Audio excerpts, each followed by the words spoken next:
Chapter 23. The Nature of News. 1. All the reporters in the world working all the hours of the day could not witness all the happenings in the world. There are not a great many reporters. And none of them has the power to be in more than one place at a time. Reporters are not clairvoyant, they do not gaze into a crystal ball and see the world at will, they are not assisted by thought transference. Yet the range of subjects these comparatively few men manage to cover would be a miracle indeed, if it were not a standardized routine. Newspapers do not try to keep an eye on all mankind. They have watchers stationed at certain places, like police headquarters, the coroner's office, the county clerk's office, City Hall, the White House, the Senate, House of Representatives, and so forth.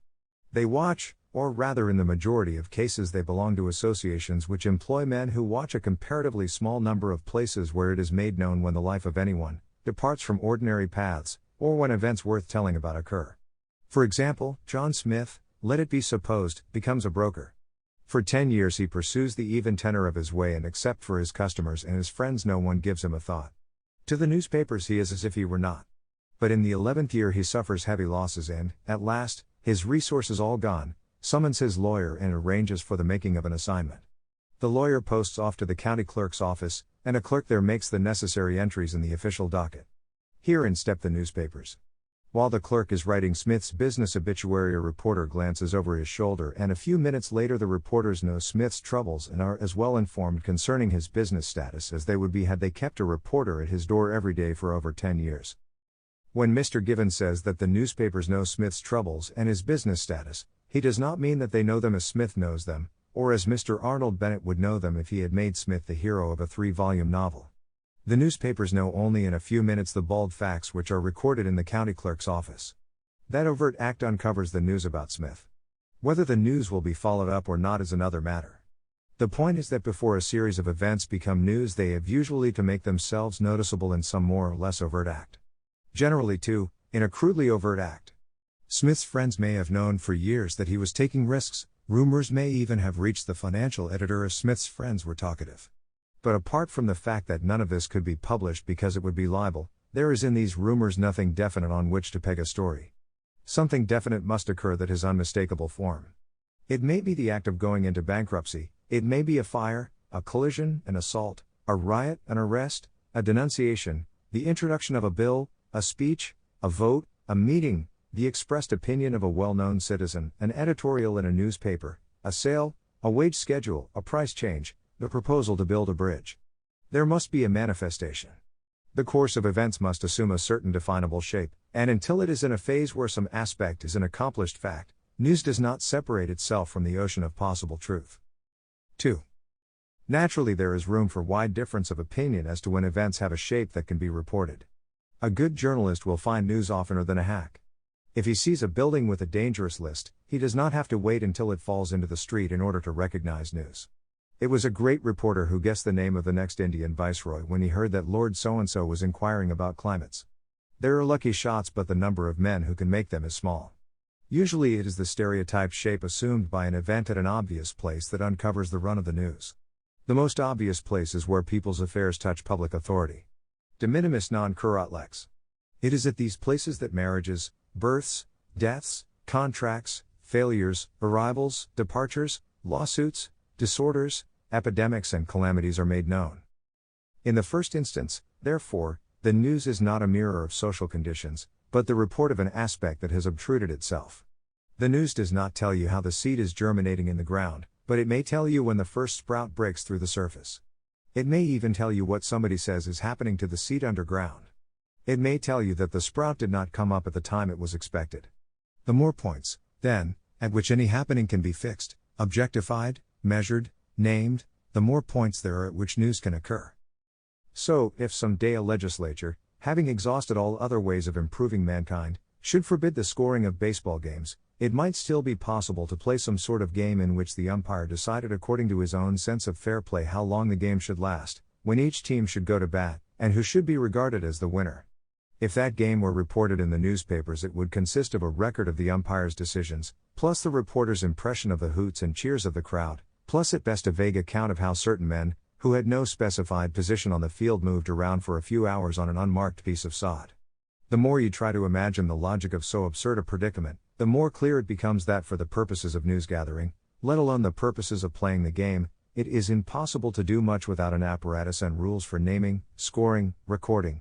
Because that machinery is far from perfect, the umpire's life is often a distracted one. Many crucial plays he has to judge by eye. The last vestige of dispute could be taken out of the game, as it has been taken out of chess when people obey the rules, if somebody thought it worth his while to photograph every play. It was the moving pictures which finally settled a real doubt in many reporters' minds, owing to the slowness of the human eye, as to just what blow of Dempsey's knocked out Carpentier. Wherever there is a good machinery of record, the modern news service works with great precision. There is one on the stock exchange, and the news of price movements is flashed over tickers with dependable accuracy. There is a machinery for election returns, and when the counting and tabulating are well done, the result of a national election is usually known on the night of the election. In civilized communities, deaths, births, marriages and divorces are recorded, and are known accurately except where there is concealment or neglect. The machinery exists for some, and only some, aspects of industry and government, in varying degrees of precision for securities, money and staples, bank clearances, realty transactions, wage scales. It exists for imports and exports because they pass through a custom house and can be directly recorded. It exists in nothing like the same degree for internal trade, and especially for trade over the counter. It will be found, I think, that there is a very direct relation between the certainty of news and the system of record. If you call to mind the topics which form the principal indictment by reformers against the press, you find they are subjects in which the newspaper occupies the position of the umpire in the unscored baseball game. All news about states of mind is of this character, so are all descriptions of personalities, of sincerity, aspiration, motive, intention, of mass feeling, of national feeling, of public opinion, the policies of foreign governments. So is much news about what is going to happen. So are questions turning on private profit, private income, wages, working conditions, the efficiency of labor, educational opportunity, unemployment, monotony, health, discrimination, unfairness, restraint of trade, waste, backward peoples, conservatism, imperialism, radicalism, liberty, honor, righteousness. All involve data that are at best spasmodically recorded. The data may be hidden because of a censorship or a tradition of privacy, they may not exist because nobody thinks record important, because he thinks it red tape, or because nobody has yet invented an objective system of measurement. Then the news on these subjects is bound to be debatable, when it is not wholly neglected. The events which are not scored are reported either as personal and conventional opinions, or they are not news. They do not take shape until somebody protests, or somebody investigates, or somebody publicly, in the etymological meaning of the word, makes an issue of them. This is the underlying reason for the existence of the press agent. The enormous discretion as to what facts and what impressions shall be reported is steadily convincing every organized group of people that whether it wishes to secure publicity or to avoid it, the exercise of discretion cannot be left to the reporter. It is safer to hire a press agent who stands between the group and the newspapers. Having hired him, the temptation to exploit his strategic position is very great. Surely before the war, says Mr. Frank Cobb, the newspapers of New York took a census of the press agents who were regularly employed and regularly accredited and found that there were about 1,200 of them. How many there are now, 1919, I do not pretend to know, but what I do know is that many of the direct channels to news have been closed and the information for the public is first filtered through publicity agents. The great corporations have them, the banks have them, the railroads have them, all the organizations of business and of social and political activity have them, and they are the media through which news comes. Even statesmen have them. Were reporting the simple recovery of obvious facts, the press agent would be little more than a clerk. But since, in respect to most of the big topics of news, the facts are not simple, and not at all obvious, but subject to choice and opinion, it is natural that everyone should wish to make his own choice of facts for the newspapers to print. The publicity man does that. And in doing it, he certainly saves the reporter much trouble, by presenting him a clear picture of a situation out of which he might otherwise make neither head nor tail. But it follows that the picture which the publicity man makes for the reporter is the one he wishes the public to see. He is censor and propagandist, responsible only to his employers, and to the whole truth responsible only as it accords with the employer's conception of his own interests. The development of the publicity man is a clear sign that the facts of modern life do not spontaneously take a shape in which they can be known.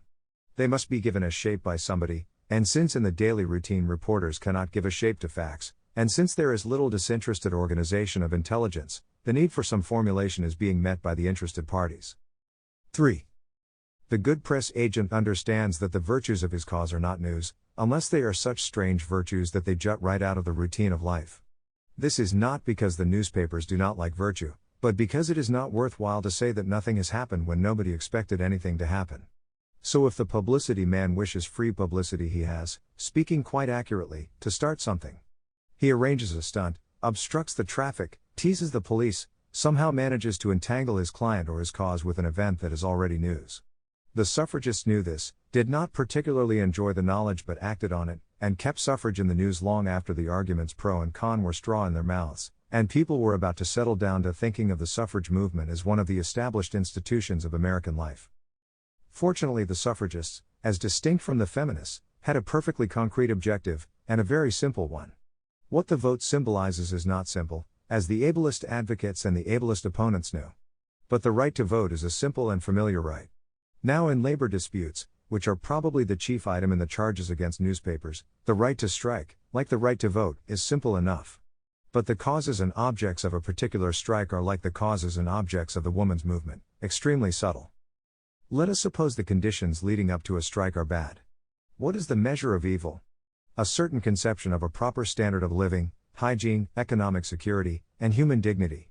The industry may be far below the theoretical standard of the community, and the workers may be too wretched to protest.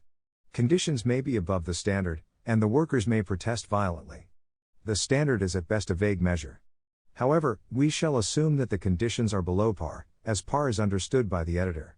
Occasionally, without waiting for the workers to threaten, but prompted say by a social worker, he will send reporters to investigate, and will call attention to bad conditions. Necessarily he cannot do that often. For these investigations cost time, money, special talent, and a lot of space. To make plausible a report that conditions are bad, you need a good many columns of print. In order to tell the truth about the steel worker in the Pittsburgh district, there was needed a staff of investigators, a great deal of time, and several fat volumes of print. It is impossible to suppose that any daily newspaper could normally regard the making of Pittsburgh surveys, or even interchurch steel reports, as one of its tasks. News which requires so much trouble as that to obtain is beyond the resources of a daily press. The bad conditions as such are not news, because in all but exceptional cases, journalism is not a first-hand report of the raw material. It is a report of that material after it has been stylized. Thus bad conditions might become news if the Board of Health reported an unusually high death rate in an industrial area. Failing an intervention of this sort, the facts do not become news, until the workers organize and make a demand upon their employers. Even then, if an easy settlement is certain, the news value is low, whether or not the conditions themselves are remedied in the settlement. But if industrial relations collapse into a strike or lockout, the news value increases.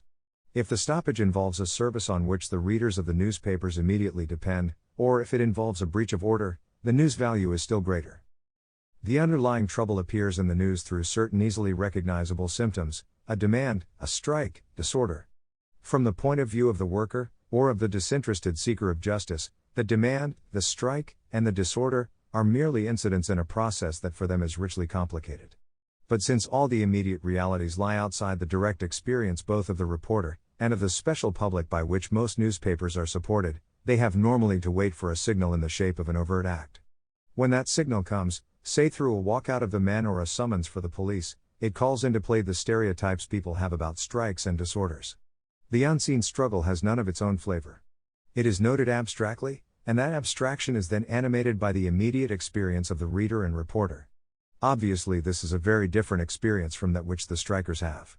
They feel, let us say, the temper of the foreman, the nerve-wracking monotony of the machine, the depressingly bad air, the drudgery of their wives, the stunting of their children, the dinginess of their tenements. The slogans of the strike are invested with these feelings. But the reporter and reader see at first only a strike and some catchwords. They invest these with their feelings. Their feelings may be that their jobs are insecure because the strikers are stopping goods they need in their work, that there will be shortage and higher prices, that it is all devilishly inconvenient.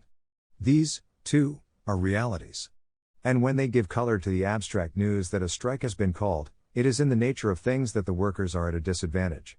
It is in the nature, that is to say, of the existing system of industrial relations that news arising from grievances or hopes by workers should almost invariably be uncovered by an overt attack on production. You have, therefore, the circumstances in all their sprawling complexity, the overt act which signalizes them, the stereotyped bulletin which publishes the signal, and the meaning that the reader himself injects, after he has derived that meaning from the experience which directly affects him. Now the reader's experience of a strike may be very important indeed, but from the point of view of the central trouble which caused the strike, it is eccentric. Yet this eccentric meaning is automatically the most interesting. To enter imaginatively into the central issues is for the reader to step out of himself, and into very different lives. It follows that in the reporting of strikes, the easiest way is to let the news be uncovered by the overt act, and to describe the event as the story of interference with the reader's life. That is where his attention is first aroused, and his interest most easily enlisted. A great deal, I think myself the crucial part, of what looks to the worker and the reformer as deliberate misrepresentation on the part of newspapers, is the direct outcome of a practical difficulty in uncovering the news, and the emotional difficulty of making distant facts interesting unless, as Emerson says, we can perceive them to be only a new version of our familiar experience and can set about translating them at once into our parallel facts. If you study the way many a strike is reported in the press, you will find, very often, that the issues are rarely in the headlines, barely in the leading paragraphs, and sometimes not even mentioned anywhere. A labor dispute in another city has to be very important before the news account contains any definite information as to what is in dispute. The routine of the news works that way. With modifications, it works that way in regard to political issues and international news as well. The news is an account of the overt phases that are interesting, and the pressure on the newspaper to adhere to this routine comes from many sides. It comes from the economy of noting only the stereotyped phase of a situation. It comes from the difficulty of finding journalists who can see what they have not learned to see. It comes from the almost unavoidable difficulty of finding sufficient space in which even the best journalist can make plausible an unconventional view.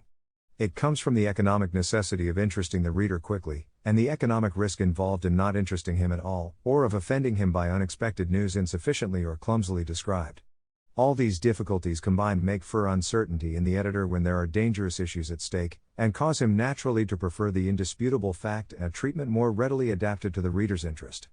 The indisputable fact and the easy interest are the strike itself and the reader's inconvenience. All the subtler and deeper truths are in the present organization of industry very unreliable truths. They involve judgments about standards of living, productivity, human rights that are endlessly debatable in the absence of exact record and quantitative analysis. And as long as these do not exist in industry, the run of news about it will tend, as Emerson said, quoting from Isocrates, to make of moles mountains, and of mountains moles. Where there is no constitutional procedure in industry, and no expert sifting of evidence and the claims, the fact that is sensational to the reader is the fact that almost every journalist will seek. Given the industrial relations that so largely prevail, even where there is conference or arbitration, but no independent filtering of the facts for decision, the issue for the newspaper public will tend not to be the issue for the industry.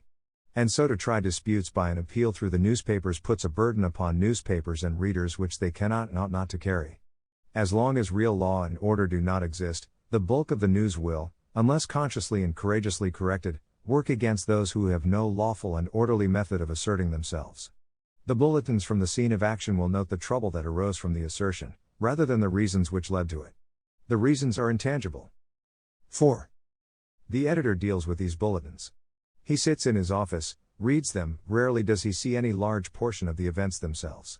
He must, as we have seen, will at least a section of his readers every day, because they will leave him without mercy if a rival paper happens to hit their fancy. He works under enormous pressure, for the competition of newspapers is often a matter of minutes. Every bulletin requires a swift but complicated judgment. It must be understood, put in relation to other bulletins also understood, and played up or played down according to its probable interest for the public, as the editor conceives it. Without standardization, without stereotypes, without routine judgments, without a fairly ruthless disregard of subtlety, the editor would soon die of excitement. The final page is of a definite size, must be ready at a precise moment. There can be only a certain number of captions on the items, and in each caption there must be a definite number of letters.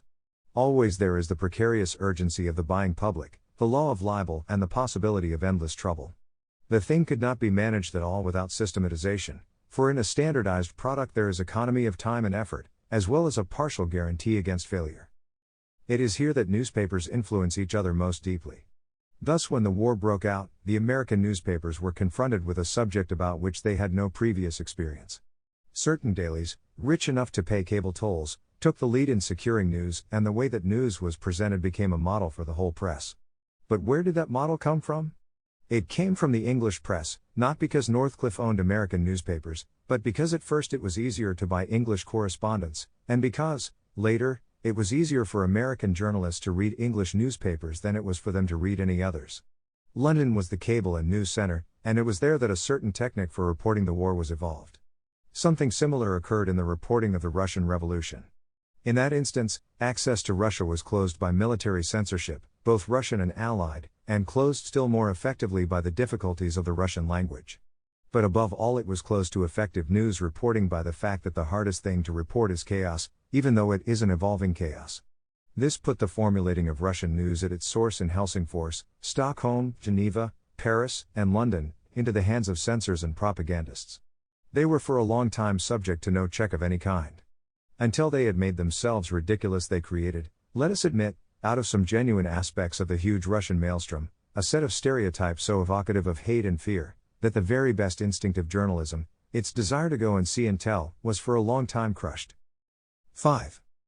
Every newspaper when it reaches the reader is the result of a whole series of selections as to what items shall be printed, in what position they shall be printed, how much space each shall occupy, what emphasis each shall have. There are no objective standards here. There are conventions. Take two newspapers published in the same city on the same morning. The headline of one reads, Britain pledges aid to Berlin against French aggression, France openly backs Poles. The headline of the second is Mrs. Stillman's Other Love. Which you prefer is a matter of taste, but not entirely a matter of the editor's taste. It is a matter of his judgment as to what will absorb the half-hour's attention a certain set of readers will give to his newspaper. Now the problem of securing attention is by no means equivalent to displaying the news in the perspective laid down by religious teaching or by some form of ethical culture. It is a problem of provoking feeling in the reader, of inducing him to feel a sense of personal identification with the stories he is reading.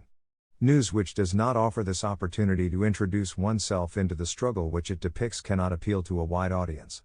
The audience must participate in the news, much as it participates in the drama, by personal identification.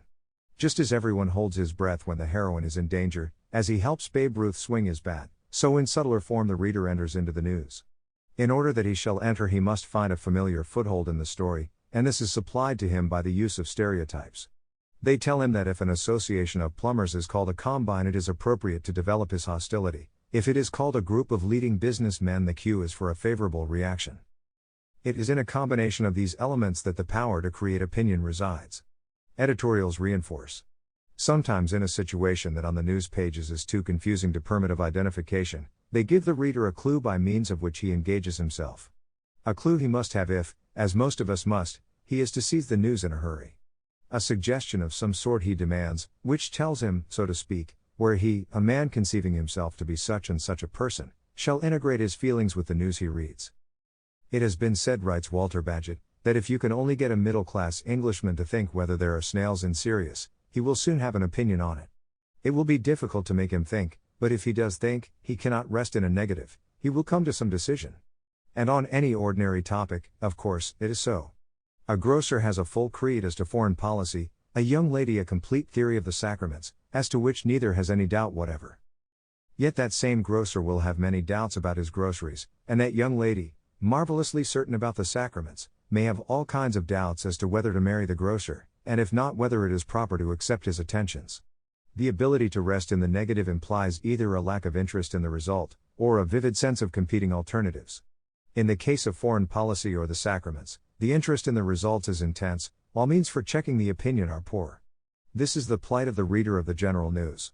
If he is to read it at all, he must be interested, that is to say, he must enter into the situation and care about the outcome. But if he does that, he cannot rest in a negative, and unless independent means of checking the lead given him by his newspaper exists, the very fact that he is interested may make it difficult to arrive at that balance of opinions which may most nearly approximate the truth. The more passionately involved he becomes, the more he will tend to resent not only a different view, but a disturbing bit of news. That is why many a newspaper finds that, having honestly evoked the partisanship of its readers, it cannot easily, supposing the editor believes the facts warrant it, change position. If a change is necessary, the transition has to be managed with the utmost skill and delicacy. Usually a newspaper will not attempt so hazardous a performance. It is easier and safer to have the news of that subject taper off and disappear, thus putting out the fire by starving it.